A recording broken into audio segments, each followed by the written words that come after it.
All right. Let's get this party started. Hey, Renee. Good morning. Good morning. All right, so let's do this. Anthony, introduce yourself and let's get. Yes, man. All right, let's do this. Round two. Guys, Anthony Angelillo, branch manager with the Tag Team, powered by Paramount Residential Mortgage Group over here in Miami Shores, CEO, founder of Tag Team Nation, and co-host of our wonderful show, Damage Control. Top originator of the year in 2020, and we're asked this year, so we're gonna make that happen back to back. I appreciate it, man. I'm looking forward to this episode. Love it. Me too. Hi, everyone. Melinda Grimaldi, real estate and title attorney, and so excited for today's episode with my friend Renee.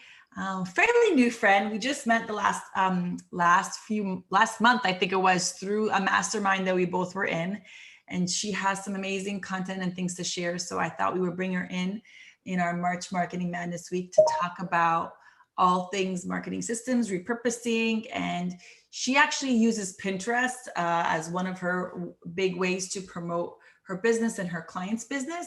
And so we'll talk also about how we can use that to repurpose content and use it to help with our SEO and searches and all that good stuff. So Renee, other than being like my soul sister with the leopard, which I love, what else do you do? Why don't you introduce yourself for everybody? I mean, I do everything. I'm just amazing. Let's just call it like it is. So my name's your girlfriend, Renee. I am the girlfriend you never knew you needed in your small business. So anything that I can do to help small business owners, that's what I do. My business is providing value, education, tools, and resources to small business owners. I take a lot of action and I report back to every single one of them so that I can make their journey a little bit easier. I figured everything out. I started my business in 2019 and literally hit the ground running and never looked back. I went from not even owning a computer to now hosting calls on the computer all day, every day, and a online subscription and community with over 100 small business owners in it. I also have a podcast. So everything is value-based, whatever I can do to help, because I truly believe in community over competition. Like, we are here together and every opportunity is a good opportunity. So I'm here for it. I'm excited to teach anything I can. So hit me with all the questions. I am so excited because I love this. Okay, so let's just get the Pinterest portion out of the way because I think this is super interesting. So, when we talked last week, you're like, it's not just crock pot recipes, but the funny part is when I haven't really used my Pinterest in years. And when I did is when I had no kids, or when I just got kids and I was like planning parties or like cooking, or like, I love to plan parties and cook. So that's mostly what I have in my Pinterest boards. Yeah, that's all. And so as I'm sharing, I'm like, let me show you what I have in my Pinterest, my personal one. And I'm showing it to her. And it's like literally a crock pot recipe right in the front. But I know there's good value into it. So you told me about a lot of the benefits. So why don't you go into that a little bit? Yeah. So I launched my blog in 2019 and I built my website. I had all these blog posts and I was like, everybody come and tell me I'm amazing. Come and read it. And nobody came. And I was like, what's going on here? What did I miss? You know what I mean? Because I was on Instagram pushing my blog, asking people to hop off of Instagram and go click to another platform to go read my blog. And people are like, I'm in line at Target. I'm busy. What do you need? Like, I just want to be entertained. So I quickly started to realize I got to go elsewhere to get traffic. How are these bloggers making money on their blog when I can't even get two people to click off Instagram? So that I started researching, started Googling, started YouTubing, and Pinterest was like it kept coming up. And I'm like, okay, what is with this Pinterest thing? But think about it. Every single person on here, I guarantee you, has been on Pinterest, right? Think about how you use Pinterest, just like what Melinda was saying. She says, I went to Pinterest. She needed a crock pot recipe. Your mother-in-law is coming over. You need to look like you know your shit. Like, I do know my shit, but you know me. Okay, I'll use me as an example because I don't. I'm like, what's an appetizer? What can I do? I need a crock pot recipe. I need to look legit right now. So I go to Pinterest and I type in how to impress my mother-in-law. No, I'm just kidding. But I type in what type of crock pot recipe, or you know what I mean? Barbecue recipe for summer, 4th of July dessert ideas. Think about how you're going to Pinterest. You're usually typing in a search term or a keyword, and then Pinterest goes to work showing you hundreds of blogs and answers to your problem. So I was like, holy crap. Pinterest has been shoving stuff at me this whole time and I had no idea. I just thought it was like a place that they just stored all this awesomeness. I didn't know that every time somebody puts a pin, that's a business owner. That's a blogger behind it. So I quickly realized, okay, there's something to this. And the common misconception with Pinterest is it's a social media platform. It is not a social media platform. It is a search engine. It's like women's Google because it's visual, right? I want to know the answer. I want to see the perfectly planned Easter basket. And then you save it. So that way you have it and you can go and get the answer to your problem. So my job as a blogger, as a business owner, is to get my content in front of those people, right? And it's also to be the answer to their problem. What can I solve for them? Because when you solve somebody's problem for free, all of a sudden they're interested. They're like, what else can I get? What else you got? Because all of a sudden you're giving them everything you have without asking anything in return besides just, hey, come and click on my pin. So by using Pinterest for what it is, which is a search engine, you're reaching a hot audience. Think about when you're on Instagram, you're posting your stuff, it's stumble upon content, right? The mom's bored at Target, you're at home in between commercials, or you're just like at a party and you don't want to talk to nobody. So you're like, I'm gonna look busy. That's how Instagram is. But when you go to Pinterest, usually you have a glass of coffee, you have a glass of wine. I don't judge. I don't care if you have wine in the morning, at night, whatever, live your best life. But you have a blanket, there's a fire going, and you're in with the intent of finding something. So think about it. When you're putting all of this content on Instagram and you're like, read my new blog post, 7 ways to grow my real estate market or whatever. Sorry, I'm not a real estate agent. Then you're trying to get them to take action. But if you think about it and a new person is on there and it's like 5 tips for selling my home because I'm going to sell my home, they're on Pinterest with an answer in mind. They want to find the answer. So it's our job to be there. So that obviously you can tell I'm obsessed with Pinterest, but that's like kind of the blanket statement on why you should be using Pinterest, because you're reaching an engaged, hot, interested audience. So when you receive someone who likes your blog on Pinterest, how are you're engaging with them and how are you capturing that lead? Okay, so there's a couple ways to do it. So everybody's familiar with Gary Vee, right? The jab, jab, jab, right hook. Yes, obsessed. Okay, yeah. Pinterest, same way. I have managed multiple Pinterest accounts. The way Pinterest works is to provide value. The best way to grow on Pinterest is to provide value. As with every social media platform nowadays, right? Everybody's selling something. Everybody's like, buy my shit, buy my shit, buy my shit. So when you come in with a different angle of like, how can I serve? How can I provide value? You already have an upper leg. So same with Pinterest. If you want to capture somebody, you need to provide value. So this perfect example, I have a pin that I did with cute packaging ideas for your small business, where I created a list of all of the places that I get my packaging on a budget. They're all leading back to affiliate network links. So I work for Amazon. I get an Amazon a commission every time they buy it. So I was doing this for like a month and the pin kept going and getting good traction. So I'm like, okay, how can I make this better? My friend suggested, hey, you should probably put that behind an email list capture. And I was like, great idea. So I did this in February, the beginning of February. I said a little blurb in the blog, and then I had pictures of my packaging. And then I said, for my complete list, I made a beautiful PDF with all of these links in Canva. And I said, for the full PDF, go ahead and put your email address. And then I put them in a sequence, but I captured that email address. They get the PDF, and then they go into a sequence of all of my packaging and promotional and stuff.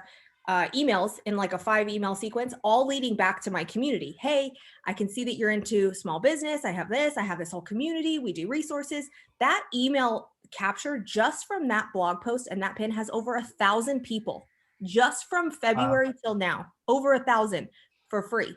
All I did was provide value. All I did was give them something, right? This February? Something since February. This February? Yeah. 2021? 2021. And the only way that they can get to that email list is through Pinterest, because that blog is so old that all of my content is stacked on top of it. So it's being smart and saying, okay, instead of being like, hey, buy my community. You want to join my community? Want my community? It doesn't work. But by saying, hey, here's some value, here's something that can help you for free, all of a sudden their barriers go down and they're like, hey, this girl wants to help me. Now I'm more invested. They follow me on Instagram. They watch my YouTube videos. Next thing you know, they're in my community. Does it take time? 1,000%. Is it going to be you post one pin and you get 1,000 customers? No. But what else is? I'm just hear me out. I'm just trying to pick your brain because it's you got a lot of good stuff. You have a blog, you have a YouTube channel. You've combined the value proposition into your blog. The call to action is having them go to your pin. You're capturing the lead. What's the value proposition? What are you giving back in return? It's content. So it's content. So it's the packaging list of everywhere. So they get all of my packaging. We're going to stick with this example, but they get all of my packaging for where I get my packaging for my subscription, right? So they don't have to do any of the legwork. So I'm doing all of the legwork, putting it in a beautiful PDF to where they have literally everything they need. And all they need to do is give me a email address. And then I have like a Pinterest guide. So say you're new to Pinterest and you click on my pin that says, hey, are you new to Pinterest? Click here. I have a full guide that'll walk you through and all they have to do is give their email address. So I'm giving them something that's, I mean, it's simple. It's not like, you know, this crazy thought out thing. It's very basic. What can you get for free? Like kind of thing, but it opens that door and it gives that barrier away. I kind of just open the door kindly and I say, hey, I'm here to help. What can I do? Now I have their email address and I can market to them as I please. Yeah. And how many people on your blog now after you set all this up? On my email address or on my blog? Yeah. It's subscription. Yeah. So there's multiple. So that one is only 1,000 on that one since February. And my email address went from 135 to like over 3,000 just in a couple of months by doing that on Pinterest. That's sick, man. Holy shit. That's amazing. I'm telling you, it works. It takes time. Like people think they come to me and they say, okay, I want to be on Pinterest. How many sales can you guarantee me? And I'm like, we're not a good fit instantly because it's not a strategy. Like why though? Because they think they want to monetize. They want it now. If possible. Yeah. They're like, hey, I mean, hello, who doesn't want to post one time on Instagram and get 10,000 followers and 800 leads? Like who doesn't want that? But you have to be honest. And I am honest. Like I'm very honest with people. I'm like, this took me years. This took me 1.5 years just to get my Pinterest to where it's at, to where now if I post something, then it takes off, right? But with Pinterest, it takes anywhere from 45 days to 3 months for a pin to gain traction. That's the other mindset that I ask people to change when it goes to Pinterest. Think about Instagram, social media. You put your content on there, you get likes, you get messages, you get DMs, but then it falls flat after what, 10 minutes? Your lives go away, your stories go away after 24 hours. Pinterest is the exact opposite. It goes in, you get no engagement, and then all over time, it's going to build because say, you know, you pin it and then your sister pins it and then you pin it and then you pin it. So it's like a snowball. It starts going, it starts really small, but as it goes down, it creates momentum and that's when it starts to take off. So I always tell people, if you work with me or if you're doing Pinterest, give it at least 3 months. Product-based business is about 6 months, but it's like I said, it's long game strategy and it's saying, okay, I'm going to choose to take this content that I'm putting all on Instagram and I'm going to force it to live elsewhere so it stops collecting dust. 6 months to see an ROI. To see good results. Yeah, to get it. Because it's like I said, it's testing. It's like Facebook ads. You're testing your audiences. You're testing what kind of image performs better, what kind of text performs better, what kind of colors. I mean, it's all testing. It's A/B testing. Next. And it's time consuming. And a lot of people don't want to put in the time. So they think like, oh, it's just one more platform. I'm over it. And I'm like, bless, I'll take it then. I'll take it. So when you go into Pinterest, there's like a search bar, right? And you had shown me like when you start typing like how to prepare your home to sell, it's actually like one of the, it pre-populates there because it's one of the standard search terms. So people will go like, how to prepare my home to sell. If I click that, I see a bunch of checklists and different ways, you know, with different like prompts. So there's a lot of content in here. And I'm curious, can you tell how popular a post is on Pinterest, the pin, by looking at it? Not if it's not yours, but you can see on trends. So usually it's kind of like YouTube. It's kind of like Google. The higher you rank, obviously, the more pop in the pin. So those are coming out top ones far. Exactly. So like if I type in cute packaging ideas, my pin will probably come up because it performs very well. I know it does, but to the algorithm or whatever, they're going to put promoted pins and then they're going to put the highest ranking pins. So those are the ones that get the most clicks, the most saves, the most traction. So that's the kind of the only way, if it's not yours, to understand how well pins are performing. And then from there, you can segue into like a YouTube channel, right? Exactly. And you can link to whatever you want. Say Yeah. you're an affiliate, say you have a YouTube channel, say you have, a Facebook group that you want them to be a part of. You can link anywhere as long as you have a URL code or a URL, you can send them anywhere you want. Yeah, redirect. Exactly. Which brings us to our next. Or to like a Shopify page or to whatever, if it is something like content that's going to have a fee. Yeah. Even if it's $1 fee, or even if it's free, it'll be like a free, with that opt-in page with the email address, and then, links you back to the product. Yeah, you can do it to like webinars. You can do it to free resources. Like I have one of my clients right now who has a couple of different webinars that are like $20 to rewatch the replay. I have pins going to that right now. And then I also she has free resources and I have pins going to that as well. So it just depends on what type of content you have. Some are obviously, free is always going to perform better, but if you get one person, that's one person. Yeah. That you didn't have to go out and actually get. Like that's one person that, could lead and stack over time, that could buy that resource, take your webinar. And then if you're a coach that's charging $10,000 for a program, done. Right. So when it comes to with agents, you have all these tips, right? Or checklists or how to prepare. So, there's a lot of opportunity, or like a first time, I bet you if you start going first time home buyer, I'm already thinking tips, first time home buyer checklist, first time home owner. There's like so many things that people search. And if they're pre-populating, it's because they're popular search terms, right? Same as Google.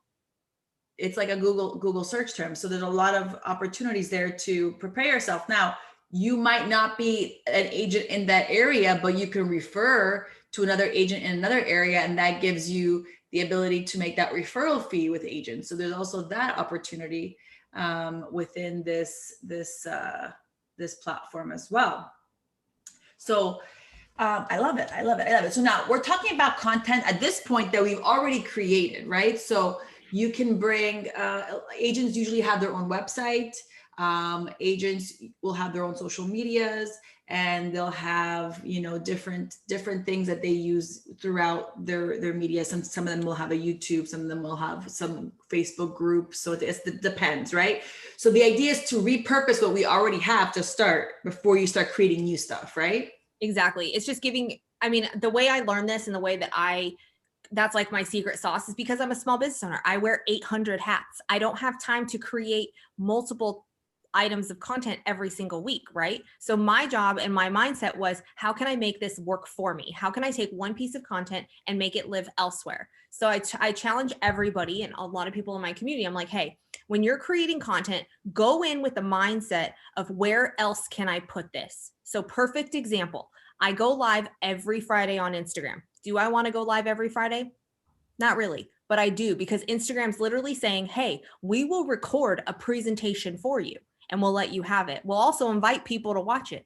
All right, cool. Because they send out a notification to every single one of your followers. So I go in and I'm like, okay, I create my presentation. I go into Canva, I create my graphics. Now, whenever I go live, I'm like, okay, where can I put this? Is this going to be a good question on Pinterest? Yeah, probably. Am I going to want it to live into my blog? Probably. Is it going to go to my email list? Probably. Okay, perfect. Now I have all of my segments of that 17-minute live, and then I break it into little categories. So I have one question from a small business owner here, question here, and I download it, and then I clip them into 5 different clips. So now that's 5 weeks of content. If I'm only posting one time a week with that video, that's 5 pins, that's 5 blog posts, that's 5 emails, and that's 5 posts on Instagram from one 17-minute live. So you're breaking it down. Exactly. And like we have 50 shows. I'm giving everything in one shot. The hell with that. We have so much fun. Yeah, but that's the mindset you have to switch. Think about it. You give everything you have on that 17-minute live with one topic. You're exhausted. You're like, okay, I'm done. I don't want to look at it anymore. But if I go in and I say, okay, give me your questions. All of my small business owners, give me your questions. I do the little question box. They all give me 5 questions and I answer about 5 questions. Sometimes I don't have any because people be lazy and I just make shit up. It's fine. So I say, okay, this will perform well on Pinterest. What? Oh, this is a great question from so-and-so.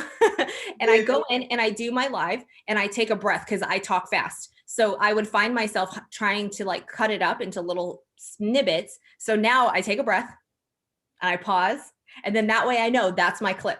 So now, and then I go into the next clip, then I go into the next clip, but think about how much content. It doesn't have to be hour-long videos or 5-page long blog posts. You give a quick little nugget, because nowadays with 15-second reels and TikToks, ain't nobody got time for hour-long videos anymore. So now if you can get the meat and potatoes in a minute video, done.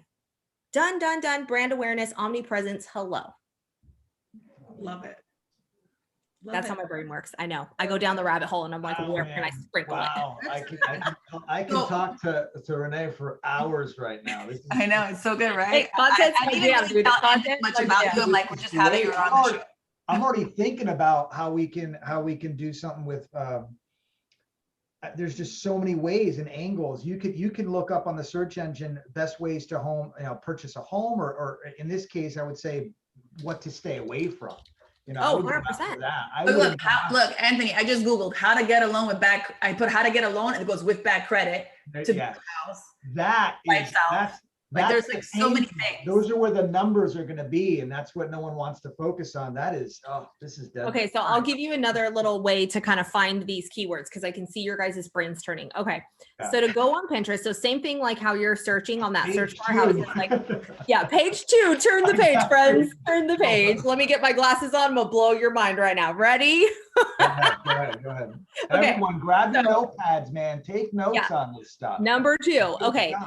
So if you're thinking of how you're stumped, right? You're like, I have so much content. I don't know where to start, right? So you're going to go to your Pinterest tool and you're going to say, okay, like you said, buy a house with bad credit. So now you're going to go in one step further, trends.pinterest.com.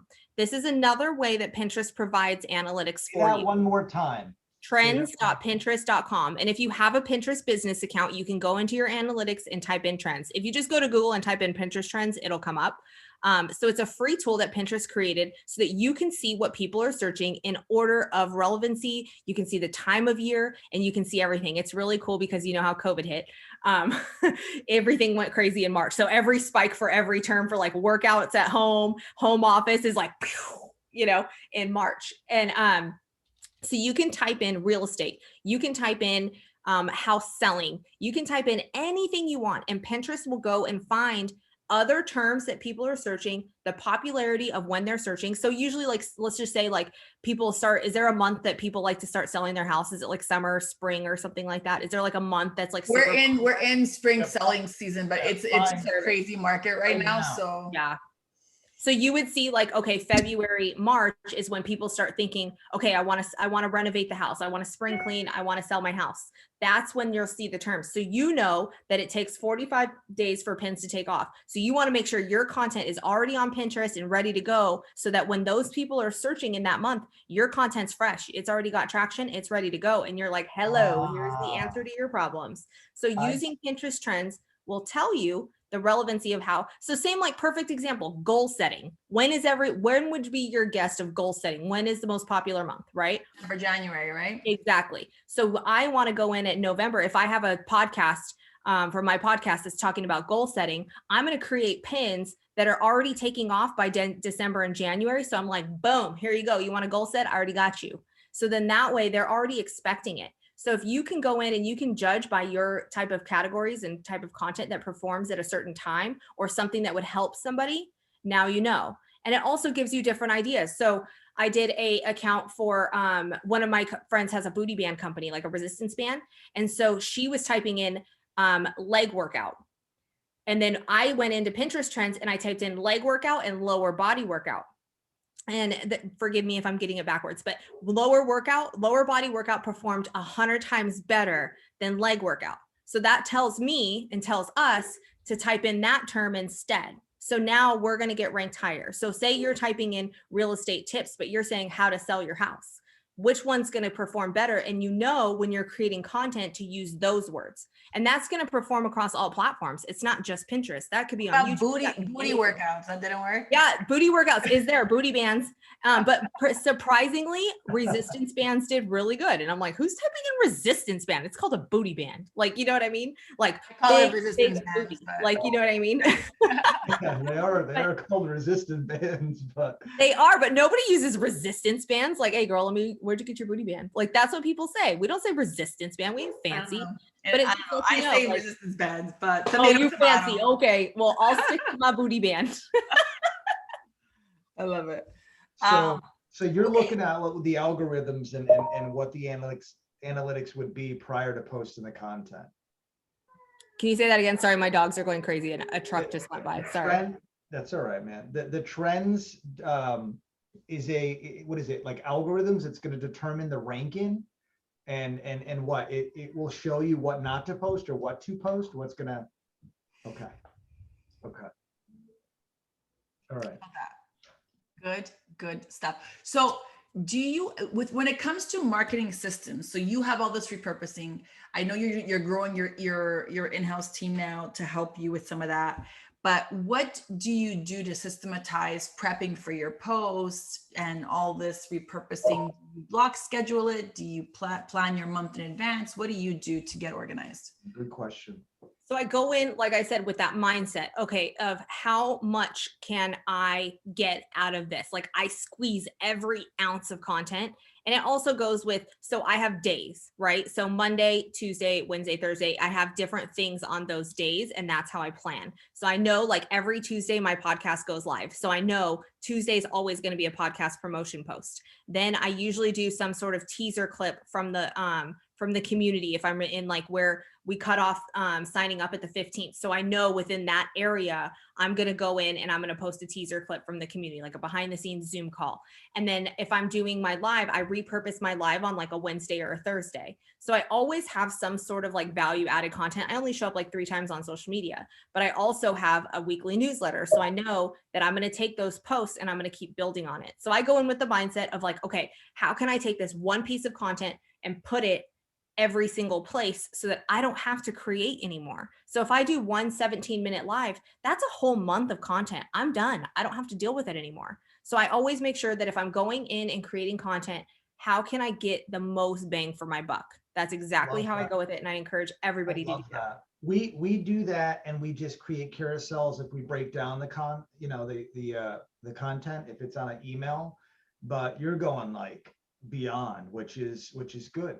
It's important because you can have it's hard to repurpose content. It takes time, but you're breaking it into how many stages would you say? Like a typical 2-minute video would be broken down to how many pieces of content? Oh, okay. I'm gonna go ahead and lay it out. Okay. So perfect example. Okay. So usually people have emails, right? If you're a little bit you've been in the industry for a minute, you know what you're doing, you have emails down. Usually nobody has a blog. I can say probably 50% of the people do not have a website or they do not have a blog. They let Instagram be their blog or their website, and then they do email marketing, right? So I've had this one client that was doing these valuable emails every single week in my inbox. And I'm like, they're good. I look forward to them. And I'm like, what are you doing with these emails? I just reached out to her. I said, what are you doing with these emails? Where do they live? She's like, I sent them an email. I'm like, then what? She's like, I sent him an email. And I'm like, okay.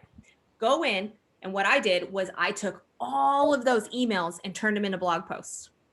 So what you can do is you can build on them, right? So say you have an email that's pretty short. If you just add a couple of more little things and kind of format it differently, now you have a blog. Then I go and I take it onto Pinterest. Then you can take it and create a quote card. So say you have like 3 little nuggets in your email address or in your email. You can create a carousel that says like, I don't know, 3 tips to growing your business. And you have 3 different slides. Now that's on an Instagram feed. Then if you want to put it in stories, you can go ahead and create a graphic for stories. And you can say, okay, my 2 tips for selling your house. And then go to my story or to my feed to click to get the last one.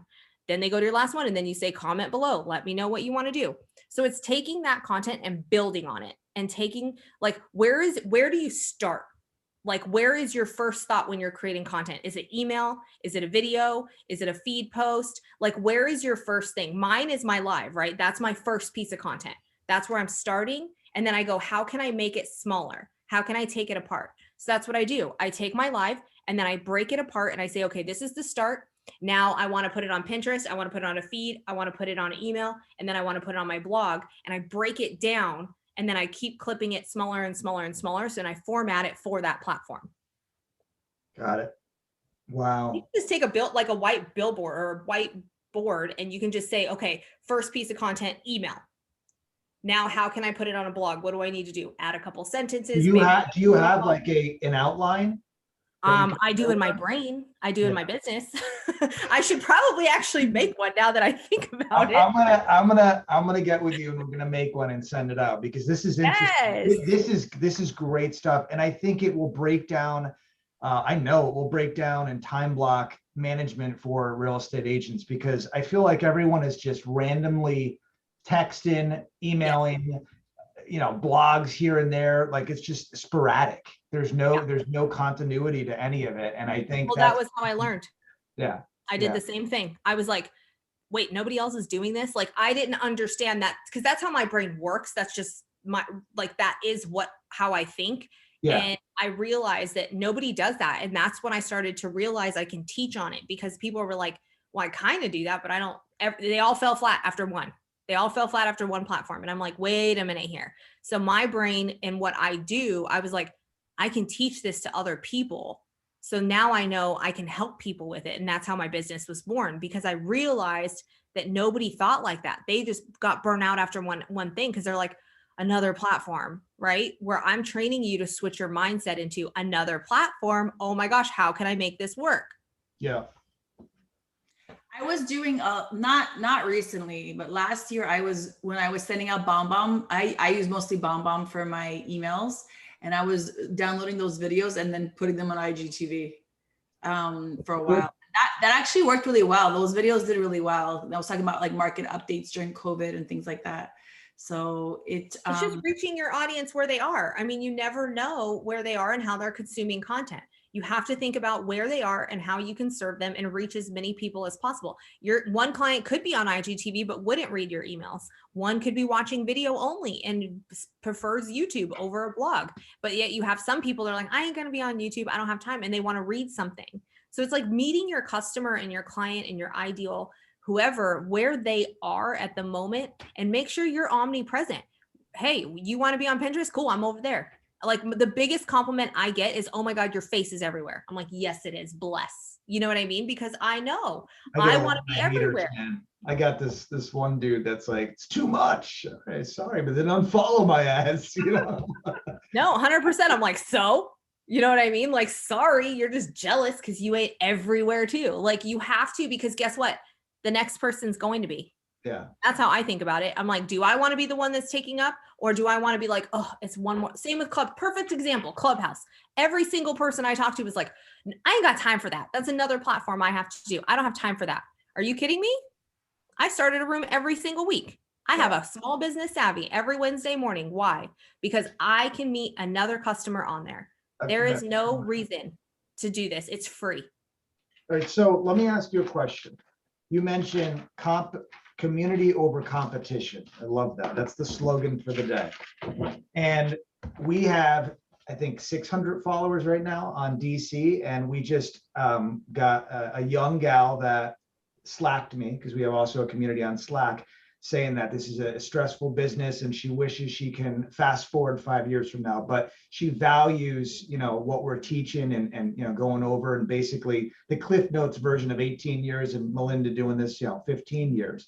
My question for you is this, is if you are a new real estate agent and meaning the agent doesn't understand repurposing content, where should they start? How should they start? And what type of marketing material should they, promote or repurpose?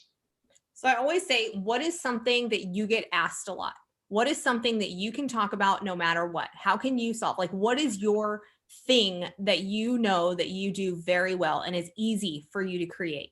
So whether that is, the quickest little tips on how to sell your house, how to, whatever it's mortgage, whatever your topics are that you feel your sweet spot is. We all have it. We all have something that we're like, you know what? I do this really well. My brain really takes off here. Start there.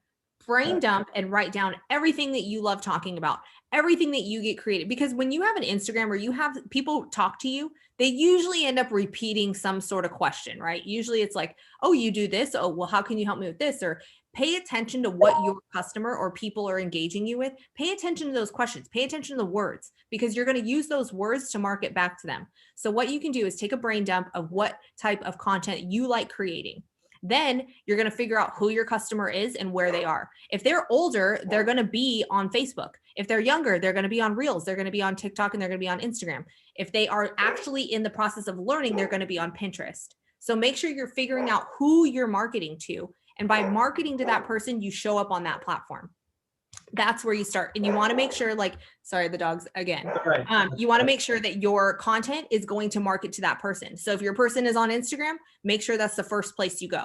Then how can you turn that and build it into a blog, into an email, into a website? But make sure you're focusing on where your customer is, provide content for that place, and then separate it first. Does that make sense? Complete sense. And I'm just trying to break it down for the audience and everyone following on social media right now, because we're live. But first they would need to get a list, right? And they need to capture that individual or whomever that lead would be, right? In order to promote to that audience. Yeah. And you can, I mean, in a world now where there's so many platforms that you can provide value, it doesn't necessarily have to be elite. It can be somebody that's a referral, somebody, you know what I mean? Everybody is a referral. Everybody knows somebody. Everybody has 100 people that they can tell about, and all you need to do is do one. So if it's on Clubhouse and you're dropping serious knowledge, guess what? That person's going to love you and they're going to tell 5 people. If you go on a podcast, you're going to meet all of these people. They're going to tell more about you. So it's not necessarily like they have to be in your list. It's not old anymore. Now, as long as you have an Instagram profile, you have leads, right? Because your Instagram is your brochure. Same with your blog, same with Instagram or emails, same with Clubhouse. I was just saying that to my staff in the morning meeting. We have like 30,000 contacts, and we started a challenge, and I did a video last time. Like, guys, it took a while to grow to 30,000 contacts, but contacts equal contracts. Like that's where the money is the contact, and it's important to understand that this is good stuff. I mean, wow. So, and building on that, you know, the opt-in is where you need to be, because they could be searching you on any of these platforms, or watching you, or, you know, listening to you, whatever you're doing, but you need some way to capture their information, because one day these platforms can be gone. One day they can change their rules. One day they whatever. So the idea with any marketing and repurposing, especially, is if you want this free checklist, free this, free that, is like to build them somewhere where they can opt in. Yeah. And I switched my community as well, because we were doing the Facebook thing for the community, and I was nervous because I'm like, they have to get through so much yuck to get to the community. And I was like, it's a deterrent, right? Nobody wants to be on Facebook with all the negativity. And they were like, I'm just trying to get to my group, and you're bombarded with all of these distractions. So I decided to invest in my own platform, so that way I have control over what they see. The community has control over what they see. They choose what they want, and we can control it a lot better. So it's creating that platform in that community, but also putting them in my house. It's saying, hey, come over here where I have access to everything. So if Facebook leaves, Instagram leaves, they're on my platform. But it took me a long time to get there, because I had to find out what was working, what wasn't. But I also met them through Pinterest, through that. So utilize the free resources, but then when it comes to them being in your company and being in your house and you're serving them, put them on your own platform. That's where the email list comes in. Give all the stuff for free. Give it free. It's marketing. Give it away for free on Instagram. Give it away on the platforms. That is free marketing for you. The more value you can give is free marketing, because people are going to spread good things about you. It's meeting them where they're at. If they're not ready to invest in you yet, give them a free guide. Give them this. And then you can meet them where they are. So then when they're a little bit more invested in you and they have a little bit of trust, like I'm not going to come up to you guys and be like, hey, you want to join my community? That's pretty dope. You guys would be like, I don't know anything about you. Why would I give you my money? Why would I join your community? But by me showing up on Instagram, showing up on Clubhouse, showing up on Pinterest, showing up on YouTube, I'm building trust. I'm building that barrier where you're like, all right, maybe I'll come over to your house and chill. Then when they come into my house, I get their email, then they become my member, then I can treat them how I want and put them in my house. But you have to utilize the platforms that are given to you for free to get your name out there, because we're competitive. There's thousands of people all trying to do what you do, and you got to do it better. And you got to get that, you have to get up to this point where they're putting you on a pedestal and they're saying, you know what, you are the one I resonate with. You're the one that I want to be with. You're the one that provides the most value. I like the way you say it. I like the way you do it. Now you go in and you take care of them. Does that make sense? Mm-hmm. What platform are you using?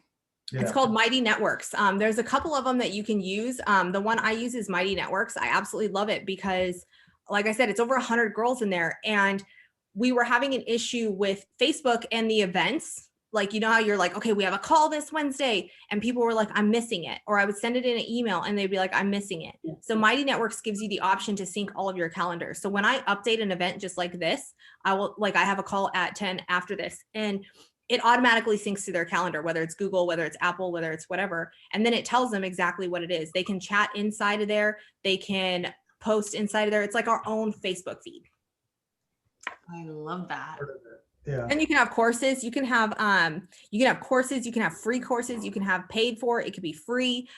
There's so many things that you can do with it. It's amazing. That could be a cool way to house a lot of our stuff, Anthony. It is, because if you have this content and videos somewhere, they go in order. You can put them in a course. Like I have all of our previous calls in a topic. Everything is stored through everything. Like we're set. This is amazing though. Mighty Networks is amazing. It's a good platform, but it wouldn't work for our show. No. No, it would, but it wouldn't allow us to, like the blog that we have that we are launching is after this episode that we do have content for, that's embedded into it. So, but I'll definitely check it out. And I know about Mighty Networks. This is deadly stuff, guys. If you guys have not taken notes, I know this is amazing stuff, man. I already have my list of things. I'm trying to think. There was one other question. There was one other question that I had for you about repurposing content. Repurposing content, and I know you follow Gary Vee, and he pitches about repurposing content. Where are you finding your content? Obviously you're creating your content, but I mean, do you read articles? Do you extract information from those articles? Because I'm constantly reading before bed. It's like I made a vow to myself saying I'm going to physically read one article and I'm going to extract that information and post every morning just on my own and not have our virtual assistants do it.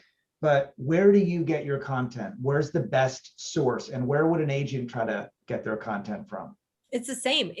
It's choosing every single day to not watch TV and to fill my mind with good. I make sure I'm subscribed to my industry leaders' blogs. I'm subscribed to their newsletters, so that way I get the goods delivered. I'm a part of Pinterest business. I'm on their accounts. Like I am a part of all of that. I attend their webinars. I attend everything so that I make sure I'm on the cutting edge, because if I don't do that, then I'm doing a disservice to one, my clients, and two, my members, because I'm their leader, right? I'm taking that responsibility and I'm saying, okay, I'm going to provide the best and I need to be sharp so that I can lead from the front. If I'm not soaking in podcasts, if I'm not doing anything, how are they going to respect it? And how are they going to do it? If I'm saying, you got to do this, you got to lead by example. So that's, filling your mind with good. It's reading books that are in your industry. It's fixing your mindset because it's an ever evolving thing.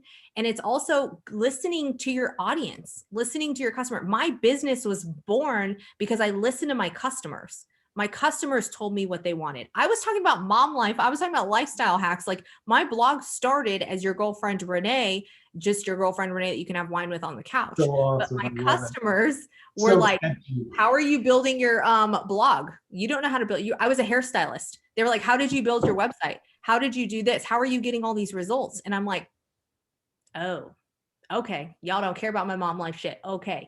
And then I started giving them the answers that they wanted. I listened to my customers. So if you are getting questions, that's what I say. It goes back to, what are you getting questions about? Listen to that and then create content from that.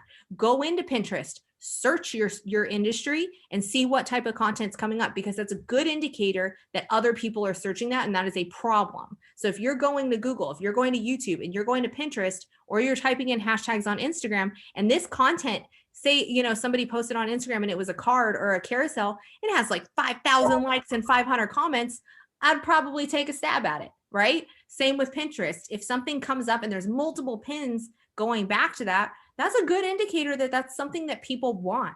So by listening to your audience and listening to your customers, create content that's going to serve them. Don't care about yourself. Just because you like talking about how to clean your house doesn't mean anybody else cares. You have to create content for them. Nobody gives a crap, man. No, and it's true though. Like we tend to, as business owners, as people, we tend to create content that we like, right? Yeah. We think that people want.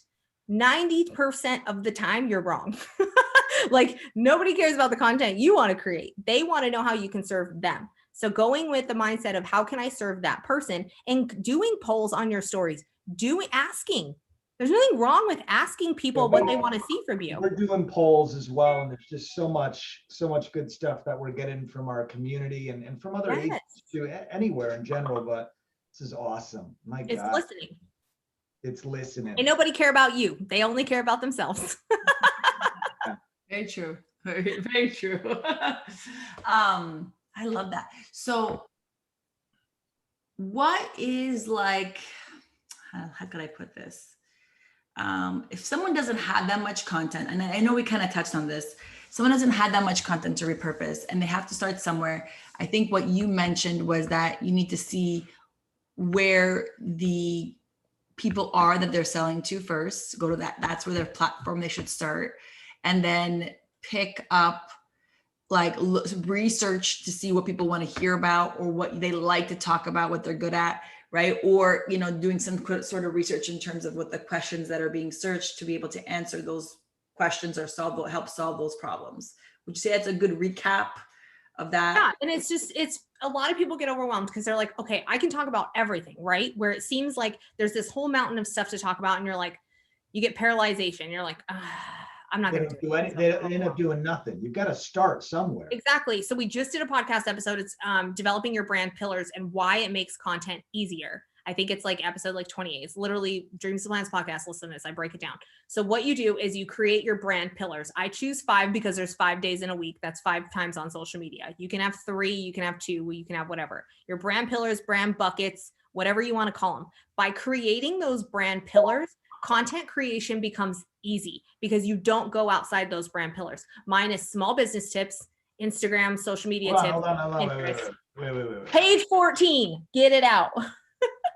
Brand pillars. Your brand pillars. So your brand pillars are what you talk about, what encompasses your brand, right? It's kind of like what we talked about yesterday with, was it pillars 2 yesterday? Or was it the 3 E's, emotion, no, but she talked about the 3 pillars too, or the 5 pillars, I think. Yeah. She so did talk about that. It's yeah. like a really good strategy because you do a couple personal, a couple business, And she does me, business. Yeah. So not to cut you off, but tying things together as you guys see. Yeah, no, 100%.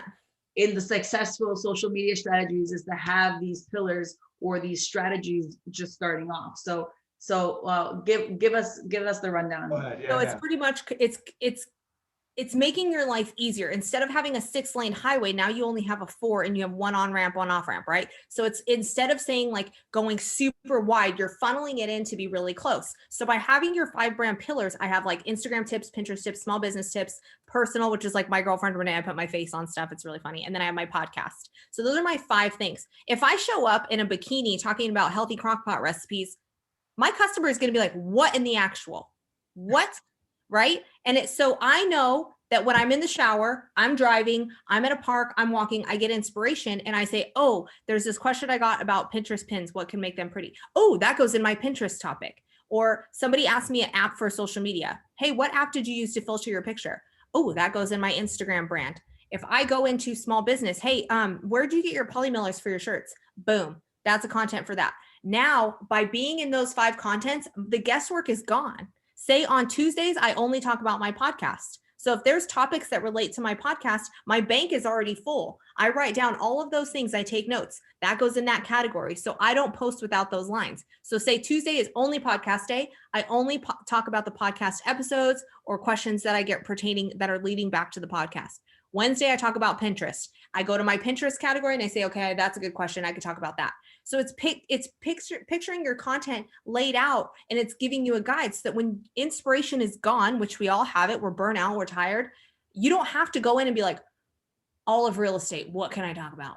right? Where you don't do anything. Now you just go to your real estate section on tips, and then you pick something and you're like, boom, there's a post. Because chances are your brain is going to see something and you're going to be like, oh, I can totally build on that.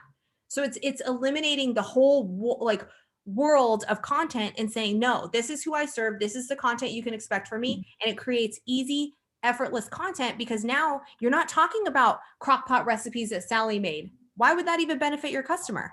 None of it does, right? So my customer knows, because now they're comfortable. They know what to expect. If they see me running on a beach in Cabo, they're gonna be like, who is this chick? I'm not here for this, right? But if they see me talking about packaging ideas, they're gonna be like, done, all right. They go to you for a certain reason. So you wanna make sure you're serving them. It's like going on a TV show. You go on the TV show and they don't give you what you want. You're gonna be like, I don't get it, I'm out.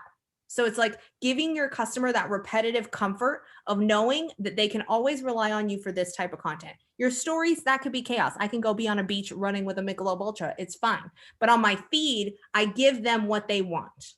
Gotcha. Yeah, I love this. I like that. So For you guys as agents, right? You could pick a day to be sellers, a day to be buyer tips, buyer stories, seller tips, seller stories. Then you could talk about, you could have industry, and you can get like personal, like, you know, because it's very much a relationship business. So if you want to talk about your family is one day, or being a boss or whatever it is that like is your thing in kind of your personal brand. And then you can use that as your extra personal pillar to tie in and build relatability. So I think that's a great, what I like that, right? So my brain is like, I'm dude, like, I am going, and honest to God, this March Market and Madness is great for us. Like it's amazing I feel like I'm in a mastermind group is exactly what I feel like. This is exactly what we're doing this entire week. And that's why I'm taking these notes, is because there's just so many things that we can do and to get better and to improve as as we move on. Social media, when you do IG tips, you're posted on all platforms, right? As Gary V says, yeah, I do. I don't align with it 100% because, like I said, my customer isn't on Facebook. Okay. So I don't as a small business owner, I'm wearing so many hats that I excel and I create content for where my customer is, and the rest is an afterthought. So like I use all of it. I'm on all of the platforms because I think we should be, but I'm not spending a ton of time on those platforms because I'm not beating a dead horse. My customer is on Instagram, Pinterest, Clubhouse, YouTube. Those are where my customers are. So Facebook is kind of an afterthought. Okay, because we house, and in order for us to post, it posts to all platforms to make it easier versus just going on your phone and getting on LinkedIn, then going on your phone and getting on Facebook. It's just one blast and one shot. Because Gary Vee says that, but do you focus in one lane? You're mentioning focusing on one lane, funneling it in instead of having 6 highways. So it's I'm going to be real with you right now. I don't like it. I don't like it. So think about it. I learned this a long time ago from Jasmine Star. Yeah. When you do that, you are not playing by that platform's rules. Okay. So when you're shoving, offering out to a bunch of different platforms. Yeah. So when you're taking one post and you're shoving it on all of these platforms, think about the people that are on that platform. So if somebody's on Instagram and you type in your caption and then you either tag people or you throw in hashtags or whatever, then you post that to Facebook. It's not going to translate because one, you can't click the ads, you can't click the hashtags. Then the person that's usually on Instagram is hopping over to Facebook. So they're going to see that post again. They're not going to engage twice. So instead of posting everything all at once, like same with my blog, if I post my blog and then I shove it to Pinterest because I have that option, my Pinterest pin is not optimized. It is not bright. It's lazy. It is not there. So the people that are on Facebook are saying, oh, I'm an afterthought. They're not going to comment twice. Your engagement goes down. Same with LinkedIn, same with all of this stuff. If you're it feels like it's not native to that platform. It is so true. Like I started doing that. I got lazy. I'm going to call it lazy. Sorry. I'm really rough. If I posted from my blog and it said, oh, you can share this on Facebook and Pinterest, I was like, done. Check the box. I went to Pinterest. They tanked. There was no optimization. There was nothing. Wow. And I'm like, so did it really get me anywhere? Not really.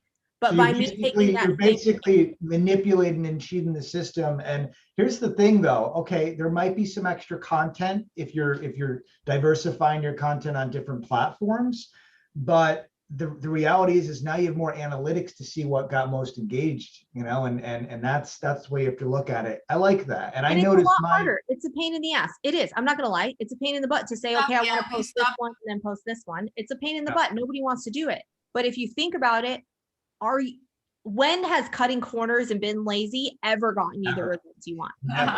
Never. Yeah, we stopped using those scheduling platforms about like 3 years ago because I'm like, what happened to my engagement? And that was why. So we stopped. I heard that was not good for engagement, so we stopped using it. We manually post. We pre-planned it. Yeah. Well, and for the actual system, like same with Pinterest, they don't want me to use it as a garbage. They want me to be active on the platform. Same with Instagram. They're saying even now that when you're sharing your Instagram reels to your stories, it's hurting your engagement. They want you to watch reels. That's why they took away the button, because so many people were creating content for reels and then sharing it to stories, where Instagram was like, nah, we want you to create story content and reel content. So you have to think about how the platform is using. Same with Pinterest. I push a blog post to Pinterest. They're like, okay, thanks. You know what I mean? It's kind of like those like notes that you get that aren't even handwritten, and you're like, thanks. This was like a printed mass mailer that you were like, we love your business. It's like, thanks. But when you get somebody that wrote a handwritten note, you get a little different about it, right? It's the same freaking thing. You have to treat people, platforms, content in their respective platforms, because otherwise you're cutting corners and you're being lazy. Just saying. I've done it. That's the only reason I can feel like I can call you lazy, because I was lazy when I was doing it. And now I know, hey, you ain't going to get anywhere by doing that. It's easy for the now, but long term, it's not going to do anything for you. So itemize each platform. Exactly. And just say, okay, I posted this on Tuesday on Instagram. Take a note or use Planoly or use later and say, okay, I want this one to go on Thursday at a different time to reach a different audience. It just takes a little bit of time. That's all. So you're not sharing your story to Facebook or your post to Facebook at all, right? I think mine might be because I don't care about Facebook. Like I don't care. For me, I've been focusing a lot on Instagram. So I kind of is just like, well, Facebook can copy and their link. They give you the opportunity to link the two. So it can't be that I'm bad. putting my Instagram stories on Pinterest stories though. I am doing that. Pinterest stories. That's what I've always done that. Always done that. And I get a lot of leads, random agents call me from Pinterest, but now you've got me thinking in a different way with, the food because I love food. Melinda loves food. I mean, we can do a lot with that. There's a lot of different ways that you can try to make money on that and try to monetize your following. Interesting, man. Very interesting. Any questions? I love it. So we didn't have that many questions today, which is very interesting, because I was thinking there would be a lot of questions. We never really covered this topic. So if you guys have a question, last call on questions. But in the meantime, so I heard, I don't know, did you listen to the podcast I sent you earlier, Anthony? I'm sorry? Did you listen to the podcast I sent you? No, I didn't. Not yet. No. So everyone's been sharing the Andy Frisella podcast lately. I feel like I'm seeing it everywhere, and I've been looking for a new podcast. So I listened to one today, and he goes, guys, this show is free. We have no ads. We don't sell you for 10 minutes. None of that, right? We're here to provide you content, provide you good material, inspiration, tools to grow your businesses. So all we ask is that you share this show with a friend. That's how you pay. So that's what I'm going to ask you guys to do today. You like that? That's why I wanted you to listen to it so you could see where I was going with this, but it's okay. I ran solo on it. I think that that was a great little thing that I learned just from him in providing when we're providing the free content and value like this. So I hope you guys enjoyed it. Thank you everyone for your comments and your feedback. Renee, let me ask, where can they follow you? Yes. At my girlfriend Renee on everything. I make it easy. All the platforms. My girlfriend Renee. My girlfriend Renee. On literally everything. I make it easy as possible. You'll see my pink little happy face on all my profile pictures are the same. Everything's easy. Awesome. And so we'll include her information in the after show notes so that you guys can contact her, follow her, and hear about her awesome, great tips in all these different platforms and things she's been talking about. So I hope you guys have an awesome day. Thank you so much, Renee, for joining us. I got so much out of this. So thank you. And we'll see you guys tomorrow at 11 o'clock. Who's our guest tomorrow? March Marketing Madness. They guessed. Go, right? No, I think it's the calendar. Let's see. Tomorrow we have Tiffany Panto's Tiffany. Compass Tiffany and then Go. in Orlando, and we're going to be talking about real estate marketing in the luxury space. So she's really, really awesome at what she does on that. So all week, it's going to be at 11. Yesterday, we had a scheduling conflict that required a last minute push till 12. So there was a little bit of a glitch there, but we figured it out. So if you're catching this live or coming in late, you can catch the replay very soon. And tomorrow and the rest of the week is at 11. So hope you all have an amazing day. Thanks so much, Renee. Thank you. Bye. Thank you.